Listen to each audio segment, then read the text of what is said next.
तो कल हमारे पास एक क्वेश्चन आया था, bacterial culture reproduce by binary fission, the culture initially contain 4000 cells, after 12 hours the population rises to 2,56,000. Assuming exponential growth, calculate the time required for one cell division. हमें एक generation में हमें वन टाइम जनरेशनल टाइम असली यहाँ पे calculate करना था, ठीक। तो अगर हम इस क्वेश्चन को मैथमेटिकली करते तो वहाँ पे बहुत टाइम लगता है। तो इसको अगर हम लॉजिकल वे में करेंगे तो कैसे करेंगे। तो यहाँ पे हमें गिवन था, इनिशियल पॉपुलेशन हमें गिवन थी, अगर आई हम इनिशियल पॉपुलेशन लेंगे वो 4000 थी, ये गिवन था हमें। टोटल टाइम हमें गिवन था, टोटल टाइम 12 आवर्स था।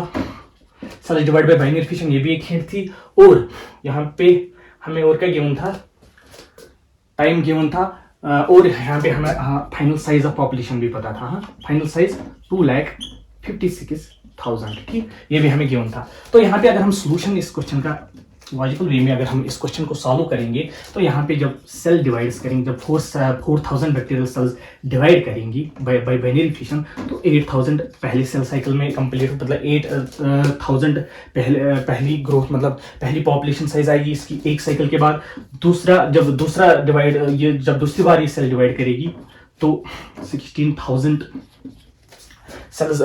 सेल साइज आएगा। तो जब तीसरी बार ये सेल डिवाइड करेगी तो 32,000 इस सेल साइज यहाँ पे पॉपुलेशन आएगी, 32,000 यहाँ पे पॉपुलेशन आएगी, बैक्टीरियल पॉपुलेशन आएगी। जब चौथी बार सेल डिवाइड करेगी तो यहाँ पे पॉपुलेशन कितनी आएगी, 64,000 यहाँ पे पॉपुलेशन आएगी। जब पांचवी बार सेल डिवाइड करेगी तो यहाँ पे पॉपुलेशन क्या आएगी, यहाँ पे 1,28,000 पॉपुलेशन आएगी। और जब छठी बार ये सेल डिवाइड करेगी तो यहाँ पे पॉपुलेशन क्या आएगी, यहाँ पे पॉपुलेशन आएगी 2,56,000, जो हमें गिवन था, जो फाइनल पॉपुलेशन थी। तो कितनी बार सेल को डिवाइड करना पड़ा to reach the population size 2,56,000। तो 6 बार सेल को यहाँ पे डिवाइड करना पड़ा। दैट मीन हमारे पास गिवन था टाइम 12 आवर, और 6 बार सेल ने डिवाइड किया, ठीक। तो जब 6 बार सेल ने डिवाइड किया तो 2